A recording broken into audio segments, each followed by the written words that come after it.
Hello everyone, स्वागत है आप सभी का स्टडी राइज यूट्यूब चैनल पर। तो जैसा कि आप सभी जानते हैं, हमारी यूपी टीजीटी पीजीटी राजनीति शास्त्र की क्लासेस चल रही हैं। ये है प्रैक्टिस सेट नंबर 84। जिसने 83 नहीं देखे हैं तो वो लोग प्लेलिस्ट में जाकर देख सकते हैं।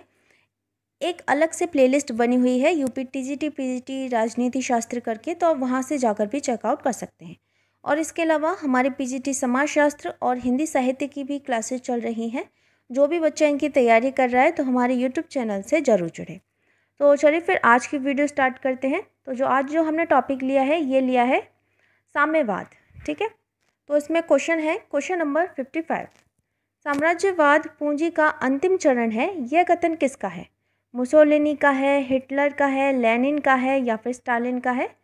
तो साम्राज्यवाद पूंजी का अंतिम चरण है, यह कथन किसका है? तो इसमें जो राइट आंसर है ये हो जाएगा ऑप्शन नंबर सी हो जाएगा, यानी कि लेनिन का कथन है। ठीक है, ऑप्शन नंबर सी इसमें राइट आंसर होगा।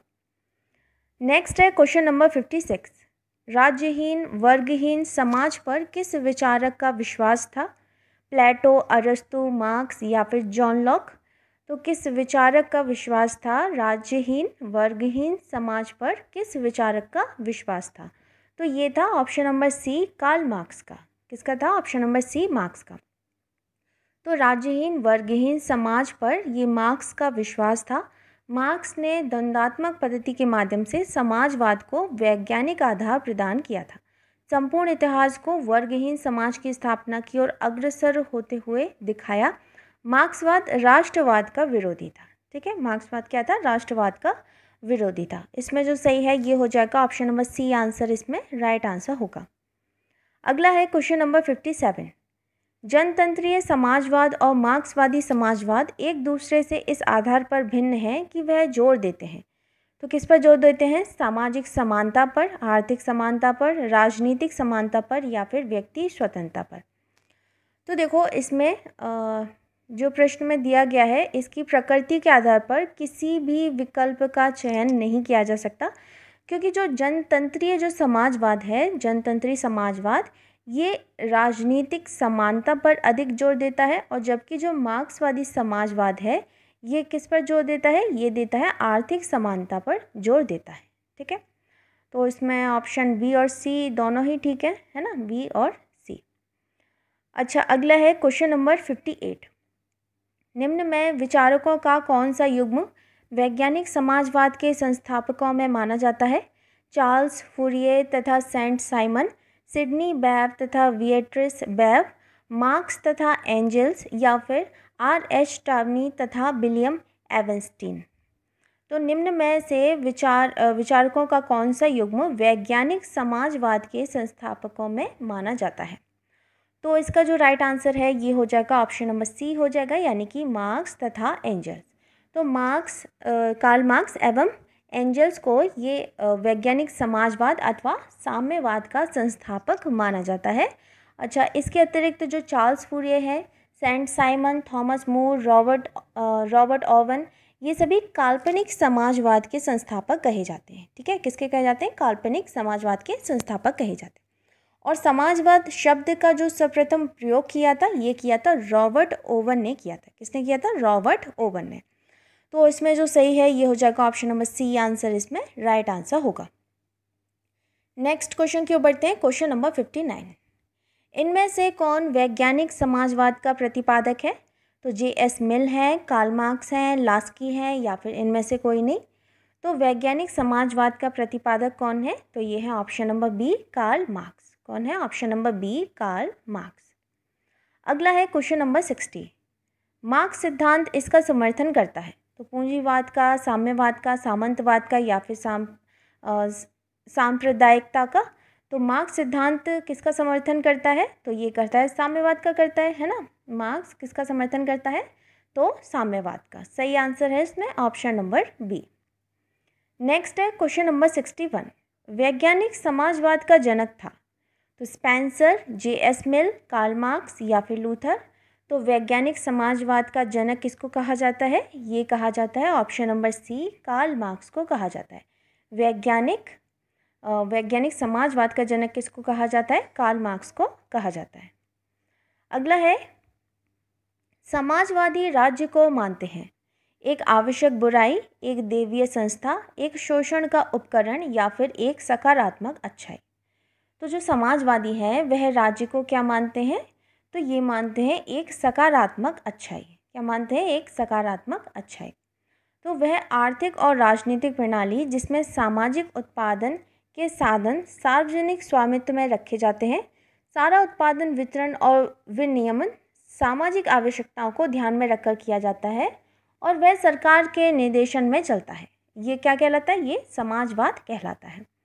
अच्छा, समाजवादी राज्य को एक सकारात्मक अच्छाई मानते हैं। समाजवादी ये निजी संपत्ति के अधिकार का विरोध करते हैं और उनके अनुसार संपदा का उत्पादन और वितरण ये समाज या राज्य के हाथ में होना चाहिए। तो इसमें जो सही है ये हो जाएगा ऑप्शन नंबर डी आंसर इसमें राइट आंसर होगा। अगला है क्वेश्चन नंबर 63। हर एक से अपनी क्षमता के अनुसार, हर एक को अपनी आवश्यकता के अनुसार, यह सूत्र किस व्यवस्था का है? पूंजीवादी का, समाजवादी का, साम्यवादी का या फिर राष्ट्रवादी का? तो ये किसका है? तो ये हो जाएगा ऑप्शन नंबर सी हो जाएगा, यानी कि साम्यवादी का। ठीक है, क्या है? ऑप्शन नंबर सी इसमें राइट आंसर होगा, यानी कि साम्यवादी। तो लेनिन ने अपनी प्रसिद्ध कृति स्टेट एंड रिवॉल्यूशन यानी कि राज्य और क्रांति के अंतर्गत समाजवादी और साम्यवादी व्यवस्थाओं में अंतर करते हुए लिखा है कि समाजवादी दौर में व्यक्तियों के अधिकार इस सूत्र से निर्धारित किए जाते हैं कि प्रत्येक से अपनी अपनी क्षमता के अनुसार, प्रत्येक को अपने अपने कार्य के अनुसार। ठीक है, यानी कि हर एक से अपनी क्षमता के अनुसार और हर एक को अपनी आवश्यकता के अनुसार। तो यह सूत्र किस व्यवस्था का है? तो यह है ऑप्शन नंबर सी, साम्यवादी व्यवस्था का। अगला है क्वेश्चन नंबर 64। राज्य के लुप्त हो जाने का विचार संबंधित है। तो किससे संबंधित है? उदारवाद से, समाजवाद से, साम्यवाद से या फिर श्रेणी समाजवाद से? तो यह है ऑप्शन नंबर सी, साम्यवाद से। तो राज्य के लुप्त हो जाने का विचार साम्यवाद से संबंधित है। मार्क्स के अनुसार सर्वहारा वर्ग के अधिनायकत्व के बाद जब विरोधी वर्गों का अंत हो जाएगा तो राज्य की सत्ता का भी अंत हो जाएगा और राज्यहीन व वर्ग विहीन समाज की स्थापना होगी। तो इसमें जो सही है ये हो जाएगा ऑप्शन नंबर सी। नेक्स्ट है क्वेश्चन नंबर 65। एक दिन ऐसा आएगा जब राज्य लुप्त हो जाएगा। किसने कहा? अरस्तु, कार्ल मार्क्स, बेंथम या फिर मैकियावेली? तो ये कथन है option number B, Karl Marx का कथन है। किसका कथन है? Option number B, Karl Marx का कथन है। नेक्स्ट है क्वेश्चन नंबर 66। किसने दावा किया था कि राज्य आखिरकार मुरझा जाएगा? तो कांट है, मार्क्स है, अरिस्टोटल है या फिर गांधी है? तो ये कौन है? ये है ऑप्शन नंबर बी, मार्क्स। ठीक है, ऑप्शन नंबर बी, मार्क्स। तो राज्य के लुप्त हो जाने के विचार संबंधित है। ये किससे है? साम्यवाद से। और एक दिन ऐसा आएगा जब राज्य लुप्त हो जाएगा। कौन कह रहा है? कार्ल मार्क्स कह रहे हैं। या इसको और थोड़ा घुमा दिया तो इसमें क्या कर दिया गया? राज्य आखिरकार मुरझा जाएगा। मुरझा जाएगा, लुप्त हो जाएगा, एक ही बात है। तो ये किसका है? किसने ये दावा किया या फिर विचार किया या किसने कहा है? तो ये कहा है option number B, Karl Marx ने कहा है। ठीक है, अच्छा अगला है क्वेश्चन नंबर 67। अतिरिक्त मूल्य का सिद्धांत किसके द्वारा प्रतिपादित किया गया? रूसो, मार्क्स, लास्की या फिर मिल? तो किसके द्वारा प्रतिपादित किया गया? तो ये किया गया ऑप्शन नंबर बी, मार्क्स ने। ठीक है, तो अतिरिक्त मूल्य के सिद्धांत का प्रतिपादन ये राजनीतिक क्षेत्र में कार्ल मार्क्स द्वारा किया गया था। इसमें जो सही है ये हो जाएगा ऑप्शन नंबर बी। नेक्स्ट है क्वेश्चन नंबर 68। निम्नलिखित में से कौन सा एक मार्क्सवाद से संबंधित है? तो अधिशेष मूल्य सिद्धांत, आदर्श राज्य, सामान्य इच्छा या फिर सामाजिक अनुबंधन? तो निम्नलिखित में से कौन सा एक मार्क्सवाद से संबंधित है? तो ये है ऑप्शन नंबर ए, अधिशेष मूल्य सिद्धांत। अधिशेष मूल्य सिद्धांत। तो इसमें जो सही है ये है ऑप्शन नंबर ए। नेक्स्ट है क्वेश्चन नंबर 69। अधिशेष मूल्य का मतलब है अत्यधिक मूल्य, अल्प मूल्य, उच्च मुनाफा या फिर बिक्री प्राप्ति और वेतन का अंतर। तो जो अधिशेष मूल्य है इसका मतलब क्या है? तो ये है बिक्री प्राप्ति और वेतन का अंतर। बिक्री प्राप्ति और वेतन का अंतर। सही आंसर है इसमें ऑप्शन नंबर डी। नेक्स्ट है क्वेश्चन नंबर 70। अतिरिक्त मूल्य का सिद्धांत किसने विकसित किया था? तो George Sorel, Karl Marx, Max Weber या फिर रिकार्डो। तो देखो इसमें जो राइट आंसर है ये हो जाएगा ऑप्शन नंबर डी हो जाएगा, यानी कि रिकार्डो ने। किसने किया था? ऑप्शन नंबर डी, रिकार्डो। तो जो अतिरिक्त मूल्य के सिद्धांत का जो प्रतिपादन है ये राजनीतिक क्षेत्र में कार्ल मार्क्स द्वारा किया गया था, है ना। और अतिरिक्त मूल्य का सिद्धांत मूलतः ये रिकार्डो के मूल्य का श्रम सिद्धांत से प्रभावित है। मार्क्स का अतिरिक्त मूल्य का सिद्धांत ये रिकार्डो के सिद्धांत का ही एक क्या बोलते हैं, व्यापक रूप है। ठीक है, क्या है? व्यापक रूप है। इसीलिए रिकार्डो को अतिरिक्त मूल्य के सिद्धांत का जनक माना जाता है। ठीक है, और इसमें तो सही आंसर हो जाएगा, ये हो जाएगा ऑप्शन नंबर डी हो जाएगा। अगर रिकार्डो नहीं होता तो फिर कार्ल मार्क्स होता। ठीक है, नेक्स्ट है क्वेश्चन नंबर 71। मार्क्स ने निम्न में से किस सिद्धांत का प्रतिपादन किया? अतिरिक्त मूल्य का सिद्धांत, आदर्शवादी मूल्य का सिद्धांत, या फिर समाजवादी मूल्य का सिद्धांत, या फिर उपयुक्त में से किसी का भी नहीं। तो क्या है इसमें 73 का राइट आंसर? ये है ऑप्शन नंबर ए, अतिरिक्त मूल्य का सिद्धांत। अगला है क्वेश्चन नंबर 74। जनवादी लोकतंत्र की अवधारणा संबंधित है लोकतंत्र की मार्क्सवादी अवधारणा से, लोकतंत्र के विशिष्ट वर्गीय सिद्धांत से, लोकतंत्र के बहुलवादी सिद्धांत से, या फिर उपयुक्त में से किसी से भी नहीं। तो जो जनवादी लोकतंत्र की जो अवधारणा है ये संबंधित है, तो ये किससे संबंधित है? तो 74 का जो राइट आंसर है ये हो जाएगा ऑप्शन नंबर ए हो जाएगा, यानी कि लोकतंत्र की मार्क्सवादी अवधारणा से। लोकतंत्र की मार्क्सवादी अवधारणा से। तो जनवादी लोकतंत्र यानी कि पीपल्स डेमोक्रेसी की अवधारणा का संबंध ये लोकतंत्र की मार्क्सवादी धारणा से है। जनवादी लोकतंत्र की अवधारणा को विकसित करने का जो श्रेय जाता है ये चीन के साम्यवादी नेता माओ त्से तुंग को जाता है, जिन्होंने मार्क्सवाद को एशिया की परिस्थितियों के अनुसार ढाला। जनवादी लोकतंत्र में सरकार के अंग के रूप में कुछ बुर्जुआ, पेटी बुर्जुआ, किसान और सर्वहारा वर्ग रहते हैं। तो इसमें जो सही है ये हो जाएगा ऑप्शन नंबर ए आंसर, इसमें राइट आंसर होगा। अगला है क्वेश्चन नंबर 76। विकासवादी समाजवाद का मुख्य प्रवक्ता कौन है? तो क्रोपोत्किन है, विलियम गॉडविन है, ए.जे. पेंटी है, या फिर एडवर्ड बर्नस्टीन है। तो कौन है? ये है 76 का जो सही है ये है एडवर्ड बर्नस्टीन। ठीक है, क्या है इसमें right answer? Option number D, Edward Bernstein. विकासवादी समाजवाद का मुख्य प्रवक्ता कौन है? Edward Bernstein. अगला है क्वेश्चन नंबर 77। समाजवाद शब्द का प्रथम बार उपयोग करने वाला था? तो रॉबर्ट ओवन, मार्क्स, एंजल्स, या फिर सेंट साइमन। तो समाजवाद शब्द का प्रथम बार उपयोग करने वाला कौन था? तो ये था option number A, Robert oven. तो समाजवाद शब्द का जो सर्वप्रथम प्रयोग किया था ये किया था रॉबर्ट ओवन ने किया था, जो कि एक ब्रिटिश उद्योगपति, मानव प्रेमी एवं सहकारिता आंदोलन का अग्रदूत था। तो इसमें जो सही है ये हो जाएगा ऑप्शन नंबर ए आंसर, इसमें राइट आंसर होगा। अगला है क्वेश्चन नंबर 78। समाजवाद शब्द का प्रथम बार प्रयोग करने वाला कौन था? Robert Owen, Karl Marx, Lenin, या फिर बर्नस्टीन। तो ये कौन था? ये था option number A, Robert Owen. अगला है क्वेश्चन नंबर 79। समाजवाद शब्द का प्रयोग सर्वप्रथम निम्नलिखित में से किसके द्वारा किया गया? तो लेनिन, रॉबर्ट ओवन। तो इसमें क्या है? ऑप्शन नंबर बी हो जाएगा, रॉबर्ट ओवन। अगला है क्वेश्चन नंबर 80। आंग्ल भाषी जगत में राजनीतिक सिद्धांत मर चुका है, साम्यवादी देशों में वह बंदी है और अन्यत्र मर रहा है। यह कथन किसका है? अल्फ्रेड कोवेन का है, डेविड ईस्टन का है, C.L. वेपर का है, या फिर रॉबर्ट डहल का है। तो बताइए ये कथन किसका है कि आंग्ल भाषी जगत में राजनीतिक सिद्धांत मर चुका है, साम्यवादी देशों में वह बंदी है और अन्यत्र मर रहा है। ये कथन दिया है, ये जो कथन है, उपरोक्त कथन है, ये किसका कथन है? ये है ऑप्शन नंबर डी, यानी कि रॉबर्ट डहल का कथन है। किसका कथन है? ऑप्शन नंबर डी इसमें राइट आंसर होगा, रॉबर्ट डहल। अगला है क्वेश्चन नंबर 81। मार्क्सवादी केवल वही है जो वर्ग संघर्ष की मान्यता को मजदूर वर्ग की तानाशाही की मान्यता तक ले जाता है। यह किसने कहा था? लेनिन ने, स्टालिन ने, ट्रॉट्स्की ने, या फिर बर्नस्टीन ने। तो ये किसका कथन है? ये है ऑप्शन नंबर ए, लेनिन का कथन है। किसका है? ऑप्शन नंबर ए, लेनिन का कथन है। तो इसमें जो सही हो जाएगा ये हो जाएगा ऑप्शन नंबर ए आंसर, इसमें राइट आंसर होगा। तो देखो मार्क्स और एंजल्स की मृत्यु के बाद लेनिन ने मजदूर आंदोलन के भीतर सभी विजातीय विचारों के विरुद्ध संघर्ष करते हुए सर्वहारा अधिनायक तत्व की सर्वोच्चता पर लगातार बल दिया। इन्होंने अपनी पुस्तक राज्य और क्रांति में लिखा था कि केवल वही मार्क्सवादी कहला सकता है जो वर्ग संघर्ष की स्वीकृति को सर्वहारा के अधिनायकवाद की स्वीकृति तक ले जाता है। तो इसमें जो सही है ये हो जाएगा ऑप्शन नंबर ए। नेक्स्ट है क्वेश्चन नंबर 82।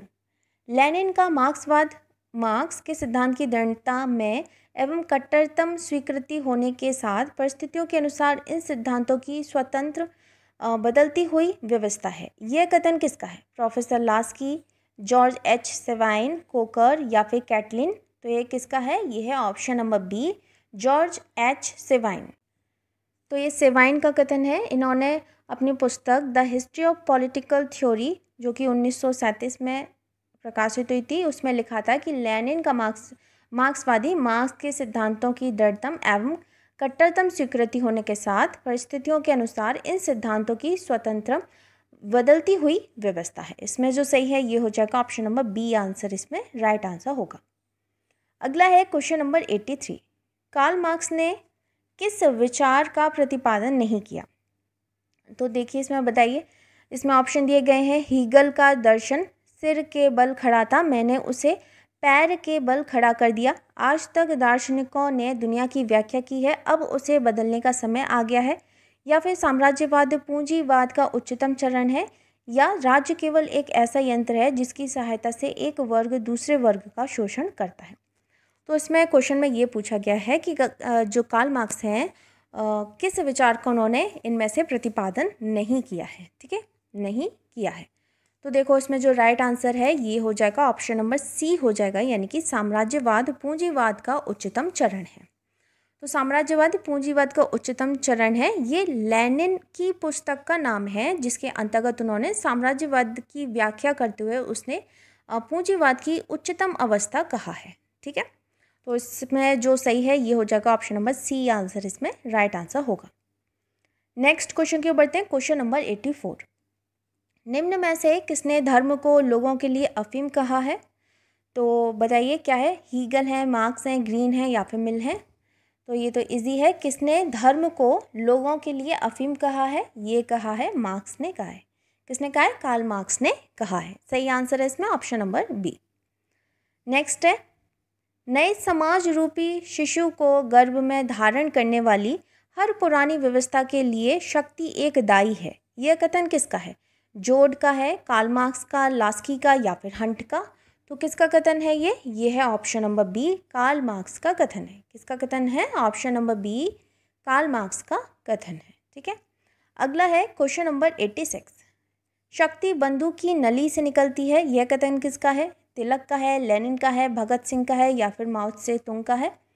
तो शक्ति बंदूक की नली से निकलती है, यह कथन किसका है? यह है ऑप्शन नंबर डी, माओ त्से तुंग का कथन है। किसका है? माओ त्से तुंग का कथन है। तो इसमें जो सही है यह है ऑप्शन नंबर डी। अच्छा, माओ त्से तुंग ये मार्क्सवाद को यूरोपीय से एशियाई रूप देने के लिए जाना जाता है। ठीक है, इसमें जो सही है यह है ऑप्शन नंबर डी।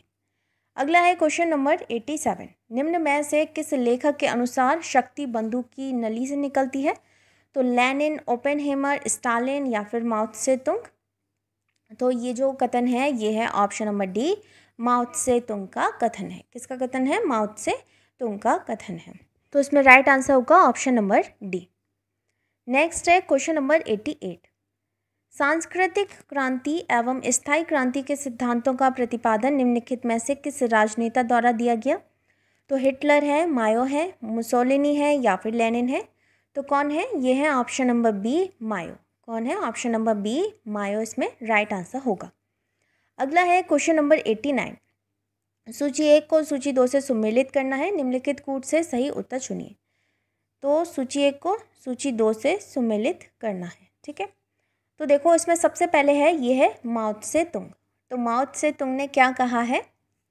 ये कहा है सैन्य शक्तियों का केंद्रीकरण देखने में आसान मालूम होता है किंतु अमल में यह बहुत कठिन काम है। दूसरे नंबर पे आते हैं मोंटेस्क्यू। मोंटेस्क्यू का जो कथन है ये है राज्य व्यवस्था अनेक व्यक्तियों की संगठित शक्ति है। कार्ल मार्क्स का कथन है, कार्ल मार्क्स का जो कथन है ये हो जाएगा दुनिया के मजदूरों संगठित हो जाओ, इससे तुम्हारी दास्ता की बेड़ियां कटेंगी। ठीक है, ये है किसका कथन है, ये कार्ल मार्क्स का कथन है। और जो लेनिन का कथन है ये थर्ड वाला हो जाएगा, यानी कि वे लोग खतरनाक हैं जो यह नहीं समझते कि साम्राज्यवाद के खिलाफ संघर्ष तब तक एक दिखावा है जब तक कि इसे अवसरवाद की लड़ाई के साथ बांध न दिया जाए। तो इस तरह से इसमें जो राइट आंसर है ये हो जाएगा ऑप्शन नंबर बी हो जाएगा। ठीक है, क्या हो जाएगा इसमें, ऑप्शन नंबर बी इसमें राइट आंसर होगा। तो इसमें देखो एक बार फिर से बता देती हूँ। इसमें सबसे पहले है माओ त्से तुंग। इसका कथन है सैन्य शक्तियों का केंद्रीकरण देखने में आसान मालूम होता है किंतु अमल में यह बहुत कठिन काम है। मॉन्टेस्क्यू का है, यह है ऑप्शन नंबर ए है, यानी कि राज व्यवस्था अनेक व्यक्तियों की संगठित शक्ति है। कार्ल मार्क्स क्या कहते हैं, ये कहते हैं दुनिया के मजदूरों संगठित हो जाओ, इससे तुम्हारी दास्ता की बेड़ियां कटेंगी। और लेनिन का कथन है वे लोग खतरनाक हैं जो यह नहीं समझते कि साम्राज्यवाद के खिलाफ संघर्ष तब तक एक दिखावा है जब तक कि इसे अवसरवादी की लड़ाई के साथ बांध ना दिया जाए।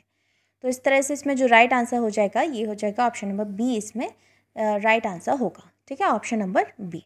तो ये विचारक हैं, उनके द्वारा दिए गए कथन हैं एक तरह से, तो इसमें बी हो जाएगा। ठीक है, अब है क्वेश्चन नंबर 90 और आज का लास्ट क्वेश्चन है, निम्न में से किसने दुनिया के मजदूरों को एकजुट होने की अपील की। तो मार्क्स हैं, बेंथम हैं, जे.एस. मिल हैं या फिर किसी ने भी नहीं। तो इसमें जो सही है ये है option number A, Karl Marx. क्या है इसमें right answer, option number A, Karl Marx. दुनिया के मजदूरों को एकजुट होने की अपील किसने की थी, तो ये की थी कार्ल मार्क्स ने की थी। सही आंसर है इसमें ऑप्शन नंबर ए। तो दोस्तों ये थी आज की वीडियो अगर आपको पसंद आती है तो वीडियो को लाइक कमेंट शेयर ज़रूर करें, और जो भी बच्चा चैनल पर पहली बार आया है तो चैनल को ज़रूर सब्सक्राइब करें। मिलते हैं फिर बहुत जल्द नेक्स्ट वीडियो में, तब तक के लिए थैंक यू सो मच।